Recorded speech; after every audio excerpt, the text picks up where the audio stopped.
as we venture into the murky waters of everything you've been told never to bring up at holiday dinner. You'll meet a guy, someone you can trust, a battle-tested, common-sense leader who knows that an extra pair of dry socks just might save your life. That wise old sage has arrived, and he is shouting the Schmidt Show battle cry. Schmidt heads unite! Good afternoon, good morning. Welcome once again to the Schmidt Show podcast. Hello. Oh, you gotta watch out. You gotta be careful with the video there. Thanks for joining us once again. The Schmidt Show podcast, streaming live on our website at theshmidtshow.com. Now on Facebook, on YouTube as well. If one episode a week is not enough for you, you can also listen to us on the Schmidt Show radio show, airing live on terrestrial radio every weekday, 3 p.m. to 6 p.m. Central Time in the U.S. In Eastern North Dakota, you can find us at 1310 KNOX AM, 1079 KNOX FM, or online at knoxradio.com from anywhere in the world. Just click on the Listen Live button at the top of the page. I am your host, Brad Schmidt. Thanks for joining me this afternoon or this morning or wherever it is that you're listening to us or whatever time it is that you are listening to us here on The Schmidt Show. We're going to talk a little bit about Joe Biden today. You don't know Joe. The discussion has been for the last couple of weeks or at least the last week or so, that Joe Biden is doing his thing, being creepy old Joe and all that kind of stuff. And of course, the question that I ask is this guy really a predator?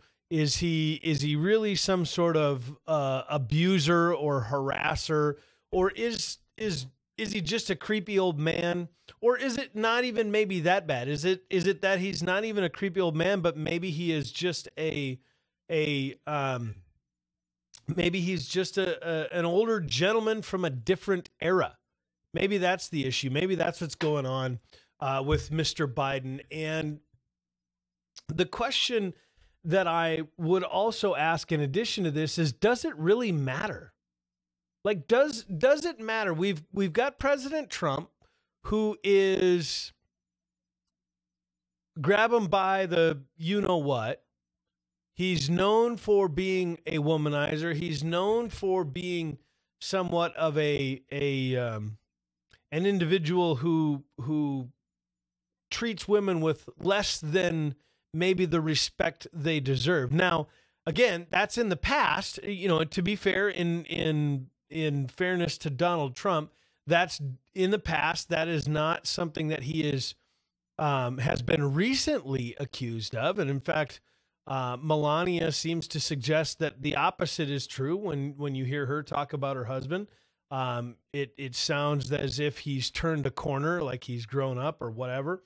And so the question that we need to then address is, if Joe Biden is the creepy old man, if he is the harasser, is this in the past? And in addition to it being in the past, is it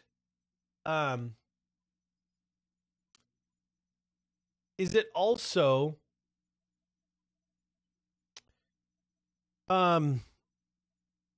we only got audio on the right side on YouTube, says a text message. We'll have to check into that. I won't be able to do it right now, but I will. I'll see if we can figure that out. Anyway, with Joe Biden, do we have to consider whether or not this is something that's in his past? Is this something he's still doing?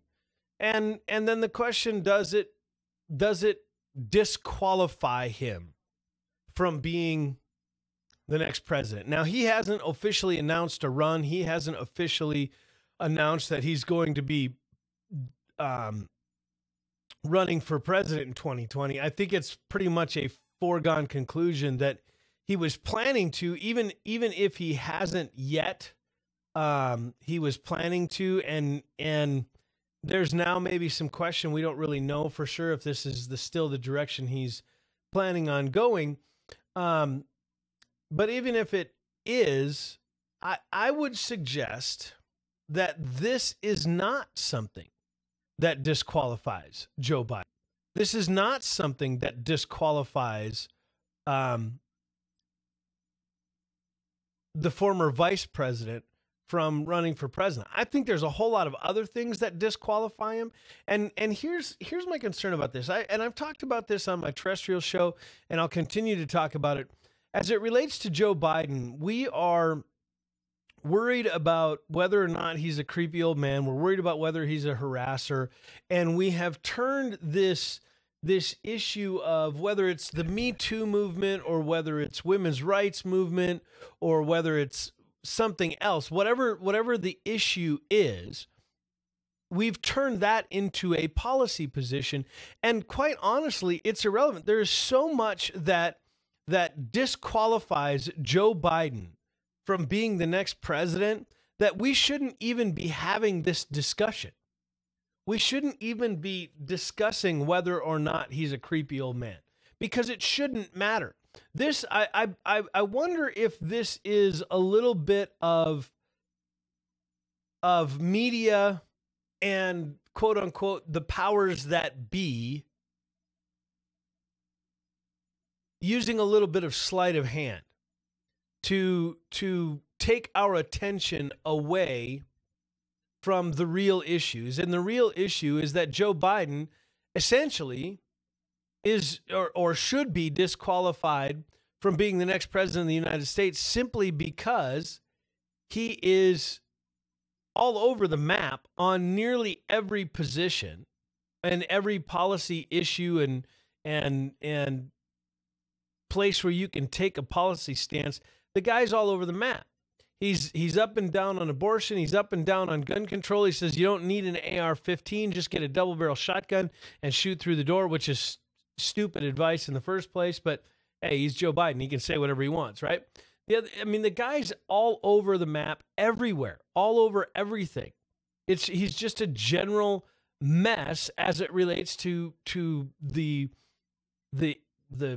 positions and the places of politics. There is so much that disqualifies him that this shouldn't even be a discussion. So I think what's going on, or part of what's happening, is the media is taking Joe Biden and they're putting him up and they're using this creepy Joe persona, if you will, to distract from the fact that he is anti-gun, he's anti-Second Amendment, he's pro-abortion, he's radically left on climate change. He has said himself that he is one of the most progressive candidates of all of the whatever 18 or whatever ridiculous number of candidates that are running for president right now on the Democratic ticket. He has said that he is the most progressive of all of them.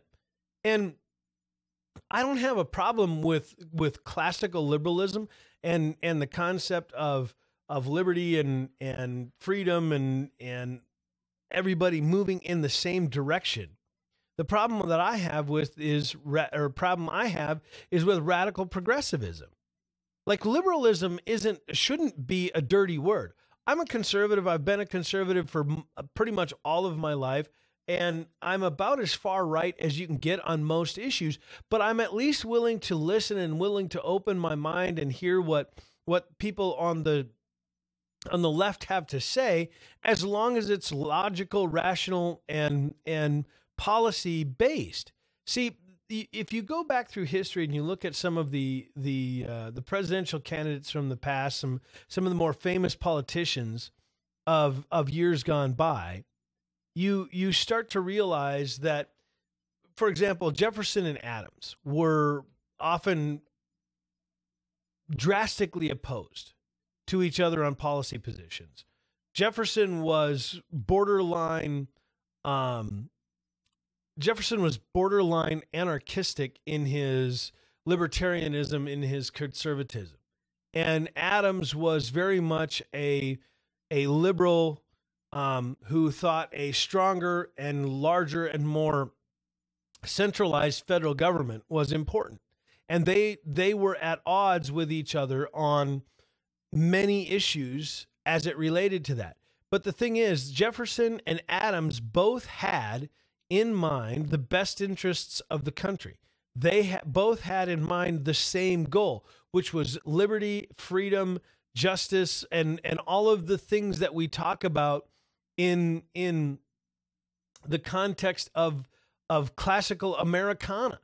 Like they were both in favor of moving away from the monarchy of Great Britain. They were both in favor of getting out from under the tyranny and moving into a position of strength and liberty and all of those sorts of things. So they were diametrically opposed oftentimes on a lot of policy issues, but they both had the same goal in mind. They simply had different views and different ideas on how to achieve those goals. The problem is so many on the radical left today no longer have the same goal in mind. That's why you hear people talk a lot about divisiveness. You hear people talk a lot about the divisiveness of the country and where we're at as it relates to division and the political divisions. The political divisions are not coming from your average run-of-the-mill conservative and your average run-of-the-mill liberal Democrat. I think I hope anyway, there are still some individuals, whether it's in Congress or in governors' mansions across the country or in the Senate or wherever they are, that they are what I would consider to be a classical liberal. They may believe in a bigger federal government that I would like. They would maybe believe in more government regulation than I would maybe approve of, but they have the same goal in mind, which is prosperity and liberty for all Americans. The problem that I get with, or that I get a little wound up about, is that there seems to be such a movement to the radical left by so many in the mainstream Democrat Party. And this isn't just based on my opinion. This isn't just something that I've come up with and said, I think the liberals are moving farther left, and that's the reason there's all the problems in the country. There's actually evidence to prove, whether it's Pew Research or whether it was Gallup doing some polling or some of these others, that there is evidence to suggest that the left is moving farther and farther to the left, or at least the mainstream Democrat Party is moving farther and farther to the left in America, while the conservatives are actually somewhat moderating.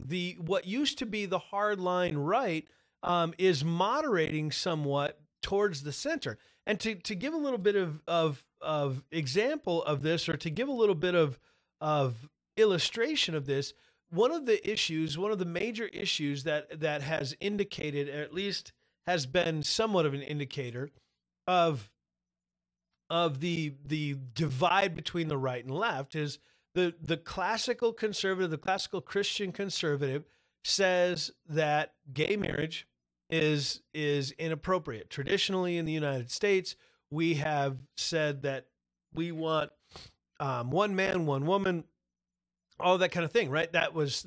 Whatever you did in your personal life, whatever you did at home, that's fine. We don't want to know about it. We don't care. And you just do whatever you do, but do that in the privacy of your own home. Don't try to force me to acknowledge what was considered deviant behavior. Don't make us as conservatives acknowledge what again was considered deviant lifestyle by forcing us to recognize your relationship through offering a marriage license or whatever. And that was often the position that the conservative viewpoint took.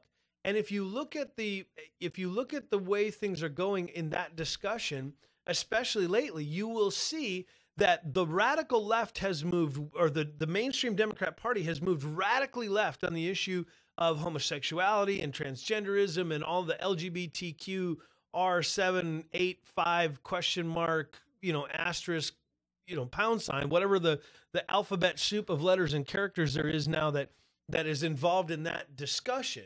You've seen the mainstream Democrat Party move radically left on that issue. And the conservatives have come along and said, you know what, honestly, marriage isn't something that the government should be involved in the first place. So maybe just do away with marriage license in general. Do away with the viewpoint of the government having anything to do and be involved in religion or be involved in marriage in any way, shape, or form, and move to the position of let's just let religion decide what they want to do with marriage. Let's let individuals decide what they want to do with marriage. Now, you can actually make an argument argument against homosexual marriage from a legal perspective with leaving religion out of it. And it goes somewhat like this. Essentially, the argument against gay marriage from a legal standpoint, from a position of government, is that the reason the United States government at any level, whether it's the federal government, the state government, local governments, county governments, whatever, the only reason any of these governments care anything about your marriage is because a heterosexual couple, husband and wife, they have the possibility of creating a child, which then can grow up to become a taxpayer, and it continues the revenue stream for the government. That's the only reason the government cares anything about your marriage. This idea that, if two people love each other, then we should allow them to just do what they want and give them a marriage license and all that kind of thing. The government doesn't care if you love your partner. The government doesn't care if a husband loves his wife. A government doesn't care if a husband loves his husband. The government doesn't care anything at all whether you even get along. The only thing the government cares about as it relates to the institution of marriage is whether or not you can procreate and create new little taxpayers to continue building their revenue stream. That's the only thing the government cares about. So therefore, from a government standpoint, the government has no need and there is no benefit to the government to endorse homosexual marriage. So that's not a judgment call. That's not a moral issue. It's not a religious issue. It's just the nature of economics and mathematics. The federal government has no plans at all or designs at all for gay marriage. There is no benefit to the government to do that, other than maybe increased happiness in society or some, ethereal kind of weird, maybe we can't really measure it kind of metric. And so that is why the argument against homosexual marriage can be made from a non-ethical, non-moral, non-religious argument. Now, honestly, I'm of the opinion I don't think the government should be involved in marriage at all. And that illustrates the point that I was getting at from the very beginning. It doesn't matter whether or not Joe Biden is Joe Biden or whatever's going on. What matters are the policy issues, the policy statements. Now, do I want to see Joe Biden just go away? Absolutely. I am so sick and tired of hearing about the Clintons and the Bidens and the Obamas and the whatever. I would like to see some new blood in the political realm. It was refreshing. It was refreshing to see. It was refreshing to see some new blood in the last discussion in the last election cycle. Whether it was Donald Trump or Carly Fiorina or Ben Carson or some of these folks that were outside of the political realm, it was good to see some new blood in that. And I'd love to see a little bit more of that from the Democrat Party. In fact, to be totally honest with you, the Schultz, the guy from Starbucks, that guy is intriguing to me. I struggle with his policy statements. I'm a very, very adamant Second Amendment supporter. And his positions on guns and some of that kind of stuff just absolutely drive me insane. and I don't want to have anything to do with him from that perspective. But he intrigues me in that he is not part of the mainstream establishment Democrat Party. And that is, I think, going to be or should be more attractive to the Democrat Party and the average Democrat voter than somebody like Bernie Sanders, who's never been anything but a part of the establishment, or somebody like Elizabeth Warren or Nancy Pelosi or whoever else. I don't know. Pelosi's not even running, is she? Anybody else who's running on the Democrat ticket. Most of them have never been anything other than establishment Democrat Party. Joe Biden is establishment Democrat Party. And if I had any advice for the left, for the Democrat Party, get away from the radical left, because the average American is not that radically left. The average American is much more centrist than most people would have you believe. The problem is the Democrat Party, and so many of the members of the Democrat Party are so entrenched in academia and in the establishment that they are in an echo chamber that makes them believe that there is nothing outside of their echo chamber, and everyone believes like they believe because they are absolutely flooded and inundated with confirmation bias. Like, everybody they talk to in their circle believes exactly the way they do, and everybody in their circle agrees with them 1,000% of the time, so they just assume that everybody in the country believes the way they believe. And it's just not true. And so when you start talking about whether Joe Biden is qualified to be president because he's got this creepy old man vibe going on, or whatever it is that's going on with Joe Biden, I say, yeah, he's a creepy old man. He should probably never be allowed anywhere near women and children. And I would never want him alone in a room with any of my female family or friends. But in the end, there's so much more that disqualifies him. Just like so many of the other candidates on the trail, they're all worried about, the Democrats are going to try and make a lot of hay on this. The Democrats are going to try and make a lot of hay, whether it's Klobuchar or whether it's Elizabeth Warren or Bernie Sanders or whatever. They're going to try and make a lot of hay out of this, and they're going to try and use that to paint Joe Biden as the unelectable candidate because he's no different than Donald Trump when it comes to his treatment of women. And good. I hope it sends Joe Biden to the trash heap of political has-beens. I really do. I have no desire to see Joe Biden as our next president. He's got so many policy stances and so many policy positions that are off the wall and out of touch that we would be. I mean, you think Trump is bad, or you think Obama was bad, or you think Bush was bad, or whatever. Joe Biden will be an absolute nightmare for this country. And not only because of his policies, but he's a terrible politician. Like, he's just not good at being a politician. He never has been good at being a politician. And he will say stupid stuff, and he will tick people off, and he will refuse to apologize for all of the dumb stuff that he does. And he will really be in no different than Donald Trump in that scenario. And so all the things that you hate about Donald Trump, or you claim to hate about Donald Trump, is Joe Biden. He's just on the other side of most of the issues from Donald Trump.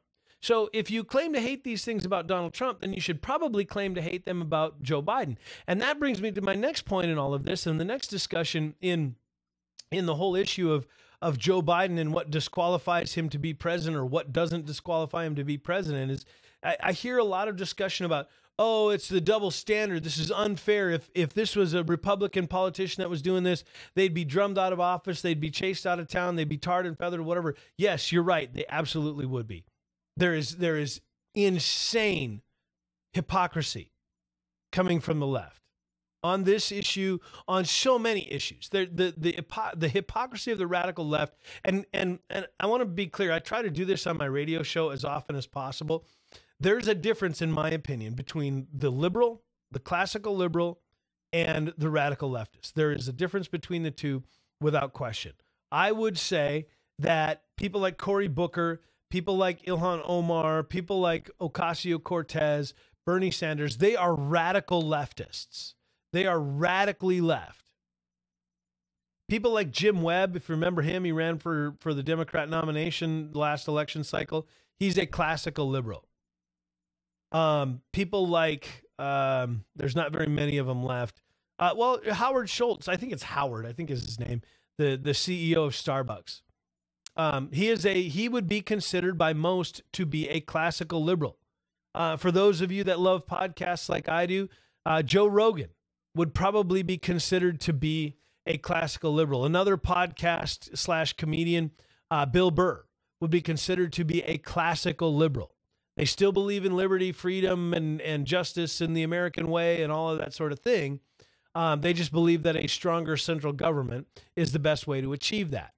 So there is a difference between the radical left and the classical liberal. A lot of my friends that claim to be Democrats are actually borderline conservatives, and are certainly not radical leftists, but they're more what I call the classical liberals. So anyway, back to the discussion with Joe Biden. What's happening with Joe Biden and the mainstream media or whoever it is, a lot of it is simply related to they are trying to distract us from talking about the real issues.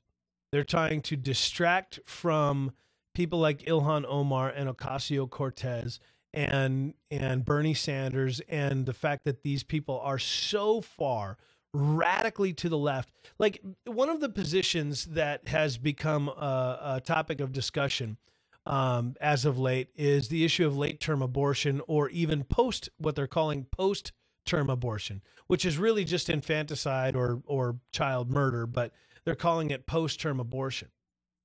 And there is a study that was done by, I think it was Pew Research, not too long ago, about a year ago. It said less than 13%, it was like 12 point something or another percent. Less than 13% of Americans support late-term abortion or believe that late-term abortion is an acceptable end to a pregnancy. The radical left has taken on the issue of abortion in ways that they have turned it basically almost into a religion. The radical left has begun to worship at the altar of Planned Parenthood, and their rituals are child sacrifice. Like, it is, and I'm not exaggerating. Like, you're talking, the number one cause of death globally, worldwide, the number one cause of death of humans is abortion. And it's not by a little bit. We're talking by millions, tens of millions, more babies killed by abortion than human beings killed by any other single disease or accident or gun violence or whatever. And the radical left has begun to take this issue and adopt it as their pet project. And Joe Biden, except for a couple of votes, and if you look in the show notes, you'll see, if you go to podcast.theshmidtshow.com and you subscribe, or you go to the Schmidt Show website and look in the show notes, you'll see a link to all of Biden's policy positions, and a couple of them actually. And except for a very, very limited number of policy positions, Joe Biden has been on the wrong side of abortion for most of his entire career. And so this discussion about Joe Biden being disqualified because he's a creepy old man is simply a distraction to take us away from the fact that nearly every single 2020 Democrat presidential candidate is so far to the radical left that they are almost unperceivable Like you need like spotting scopes and binoculars to see these people. They are so far out in the left. And that, in my opinion, is what disqualifies whether it's Joe Biden or whether it's Amy Klobuchar or any of the others. That's what disqualifies these people from being the next president of the United States, not some manufactured scandal. And I honestly wouldn't be surprised if the left is using this as an intentional tactic to draw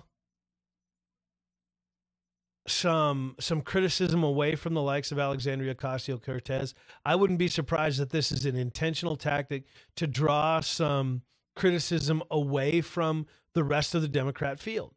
I would not be surprised at all to find out come, May, June, July, August, however late it is, that Joe Biden finally comes out and says, yeah, I don't think I'm going to run for president. I'm just, it's time for me to fade off into the sunset and enjoy retirement. I'm not going to run for president. I'm not going to get involved in any of this. And he will simply serve as a distraction and a distracting force for the rest of the radical left of the party as they go about quietly raising funds to become the next president of the United States. So I say, don't be caught out. Don't be distracted. Don't be tricked by the media's sleight of hand on this. I think there's more to this story than Joe Biden being a creepy old man. Because none of this is new, right? Nobody was surprised by any of this. Nobody, when they heard about this story, everybody went, oh, finally somebody said something. Everybody in the entire country went, oh, yeah, finally somebody spoke up. Finally somebody said, hey, Joe Biden's kind of a creepy old dude. They've been talking about him, as a possible candidate for president. I don't think that's a good idea because he's kind of a creep. Finally, somebody said something. I mean, if you're surprised that Joe Biden has been accused of this, you've not been paying attention for the last 10 years or 20 years. This has been going on for a long, long time. So if you're distracted by this, again, you're just not paying attention. Oh, and back to another discussion.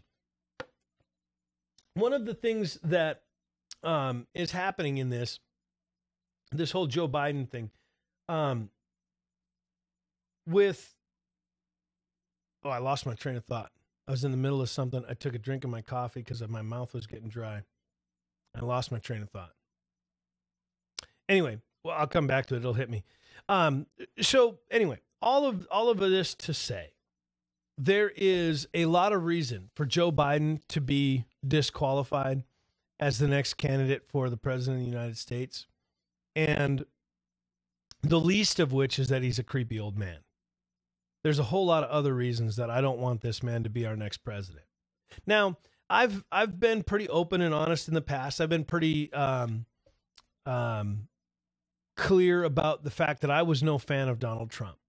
I was a never Trumper. I was a Ted Cruz supporter. I didn't want to have anything to do with President Trump. I was convinced that he was going to be a wolf in sheep's clothing. I was convinced that he was not going to be as conservative as he claimed to be. I thought for sure he would take weak stances on abortion and weak stances on gun control, and that he would kowtow and collapse under the pressure of the radical leftist assault on everything about him. And he's pleasantly surprised me. Now, I'm still not a huge Trump fan. There's still some things that I wish he would not do, and there's still some things that bother me about him. His character is one of them.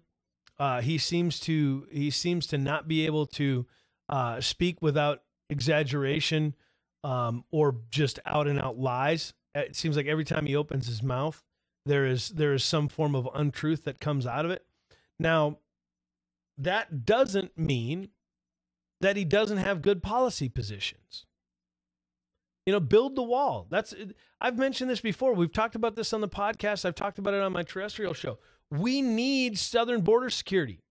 We need border security all across the country, but most importantly, most dramatically, we need southern border protection and dramatically increased strength at the southern border. I've talked about we need a full-on Great Wall of China type wall on the southern border. I don't think Donald Trump's actually gone far enough on that issue. I don't think he's been hard enough on that issue and beating that issue. I think we need to, one of the things that really bothers me about Donald Trump's is the whole bump stock ban. I don't even own a bump stock. I don't really care, and I probably never will buy one. But to somehow suggest that this is an actual issue or problem that needs to be solved is you're just not paying attention. Anybody that knows anything about weapons and weaponry and guns and all that kind of stuff knows that the bump stock is nothing more than a novelty. It is not an effective tool for any sort of whether it's home defense or target shooting or hunting or even in the issue of war. I mean, even if it comes down to the people of the United States need to rise up against a tyrannical government, which was the original intention of the Second Amendment, the bump stock is a useless piece of equipment in any way. It is a novelty. It's a fun little toy for going to the range and wasting ammunition. That's all it is. And so for that reason, if nothing else, it should not be banned. But the idea that it's going to somehow limit gun crime or it's going to somehow protect American citizens in some way is absurd. There's nothing about a bump stock ban that is going to solve any problem as it relates to gun control or gun violence or anything else. Mass shootings, any of it. There's no way a bump stock ban will do any of that. It's a useless and unimportant issue that for whatever reason Donald Trump said, yeah, all right, let's ban some bump stocks. It just, there's a lot of things that I disagree with Trump on, but that doesn't mean that everything about him is bad, right? Like this is something that I can't quite seem to get the radical left to understand, or anybody on the left really for that matter, is that there can be two things true about someone at the same time. It can be true that Donald Trump is a man of questionable character. It can also be true that Donald Trump has made a good policy decision in one way, shape, or form. It is also true that Donald Trump has made the right choice as it relates to border security or taxes or foreign policy or whatever the issue is. I mean, pick one. Donald Trump being the man of questionable character is not mutually exclusive, or I'm sorry, is not an exclusive trait. It is not necessarily an exclusive characteristic of who he is. And the same is true for Joe Biden. Is he a creepy old man? Yeah. Who questions that? Is anybody surprised by that? Of course not. But even if he wasn't, would you want him as your president? I mean, even if Joe Biden was Barack Obama level suave, would you want him as your president? I wouldn't. I absolutely would not. Oh, and I think I remembered my position earlier, or my discussion earlier where I lost my train of thought. As we were talking about Joe Biden and the hypocrisy and the double standard and all that kind of stuff. I hear a lot of conservatives complaining about the double standard of Joe Biden and the dealing with Joe Biden and the double standard of dealing with Joe Biden as it relates to Donald Trump. And I just have this bit of advice for the conservative. Quit worrying about the double standard. We all know that there's double standard. We all know that we've been facing the double standard since the inception of the modern media. As the news media began to move left, starting all the way back to Walter Cronkite. Walter Cronkite, probably one of the few moderately balanced reporters or newsmen of the day. Walter Cronkite did a fair job of reporting news from an unbiased position. But even if you go back and really listen to Walter Cronkite and some of the old time news guys, you'll see the bias. You'll recognize the leftist and liberal bias. It's there.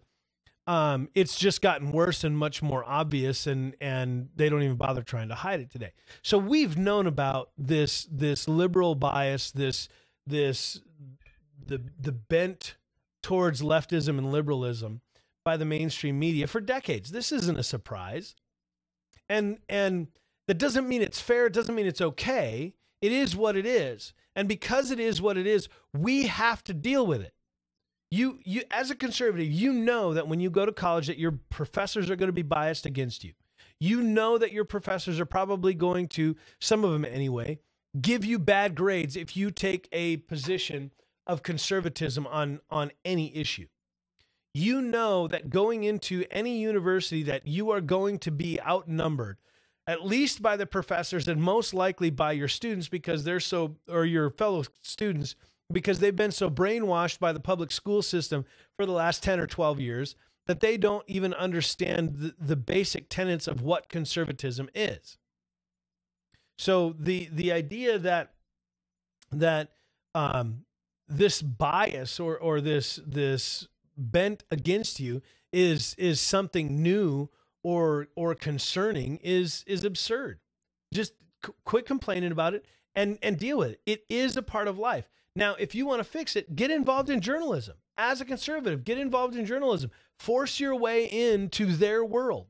Stand up against your professors. Stand up against the people. And when they start, I had a guy one time tell me, well, you're not a Republican, are you? I said, well, not really a Republican. I'm more of a conservative than a Republican, but I certainly lean Republican, voted Republican more often than I've never voted for a Democrat that I can remember.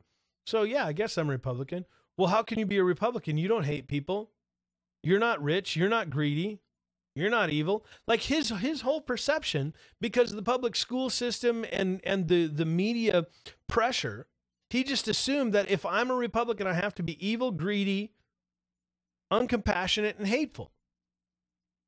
This isn't a surprise, but stand up against it and understand conservatism. Take your time to study the issues. Take the time to understand and learn what it is, what you believe, and why you believe it. Because if you don't understand why you believe what you believe, you can't defend what you believe.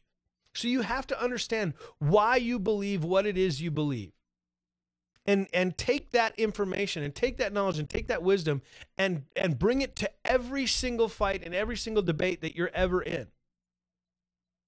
Explain why you believe what it is you believe. I believe in lower taxes because I believe that more money in the pockets of citizens creates more and greater prosperity across the board, no matter which citizen it is that gets that tax break, whether it's the richest of the rich or the poorest of the poor. Lower taxes always, always, always will create more prosperity, and more prosperity will, in the end, create more revenue for the government. Like, if you can't explain why you believe what you believe, then you can't defend your position. And that's what happens so oftentimes is these kids get out of high school and they believe what their parents believe, and their parents taught them that lower taxes are good and liberty is good and freedom is good and tyranny is bad. They learned all these things from their parents, but they've never understood why they believed it. They just believed it because mom and dad believed it, so therefore I believe it.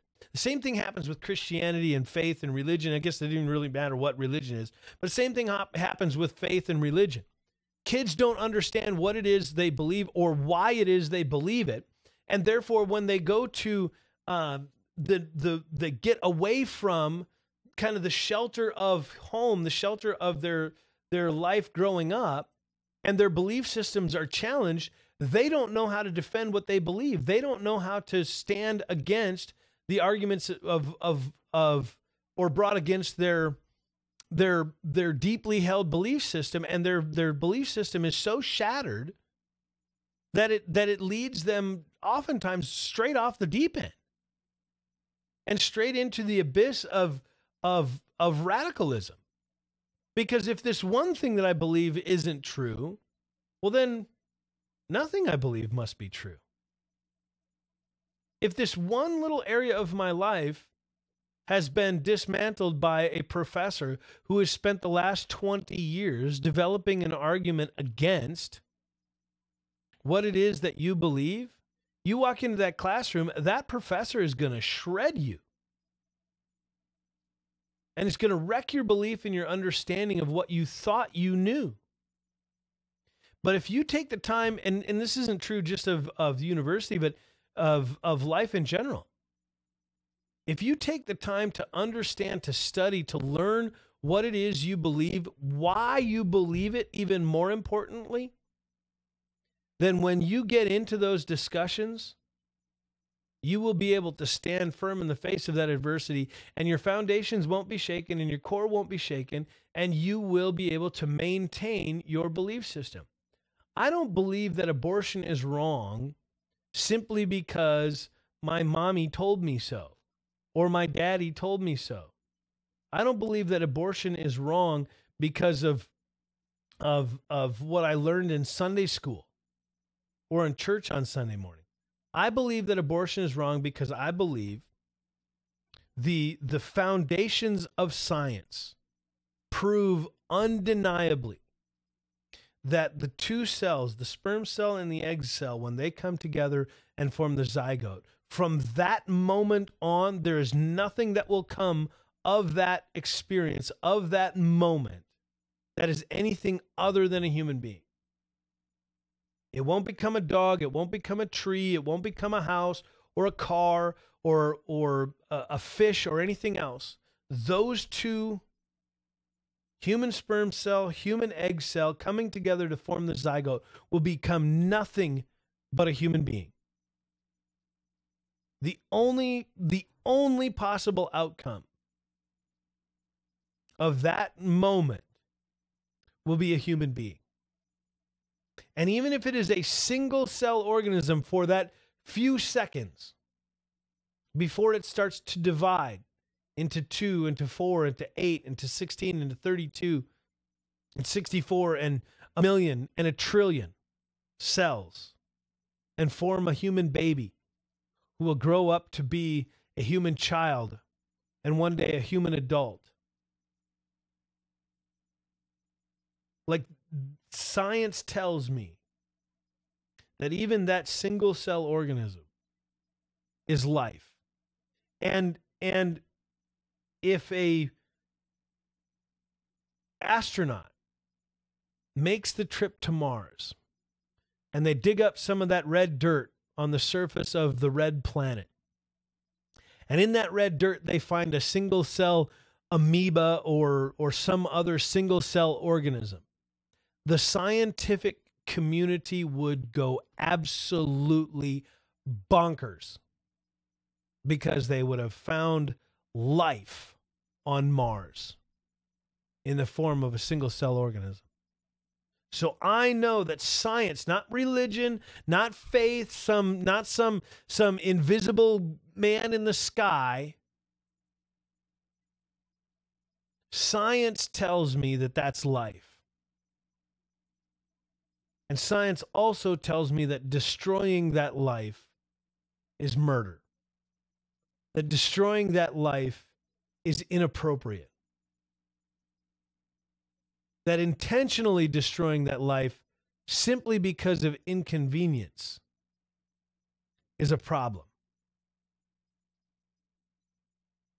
It is my faith that informs me that though that happens, though an evil act occurs, whether it's a mom or a doctor or whatever, that there is still redemption possible. and that they need not live condemned under the weight of that evil act. That's the difference. That's why I believe what I believe about abortion. Because I believe that life is precious. Both the life of the child and the life of the mother. And whatever the reasons are for engaging in the act of abortion, my faith informs me that there is redemption possible. And that that individual need not live condemned under the weight of that thing. It needs not define them, but that there is redemption possible. So until you can understand and until you can really truly defend why you believe what you believe, you will be easily defeated in nearly every debate and in every argument. And when that happens, your belief system will be crushed. And when your belief system is crushed, you will struggle to rebuild it. And usually what will happen is it will be rebuilt with the information from the person who destroyed it in the first place.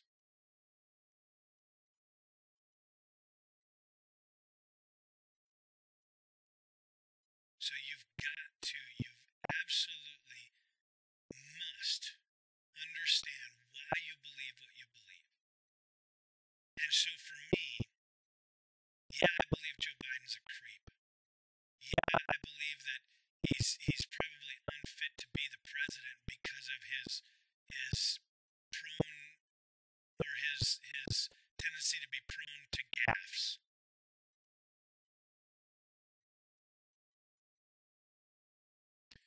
But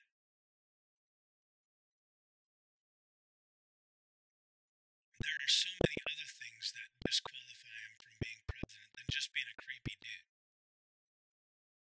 So let's try as individuals to be better and more informed about the issues and not be distracted by the things that try to drag us away from the issues. So that's my thoughts for today as we wrap things up here on the Schmidt Show.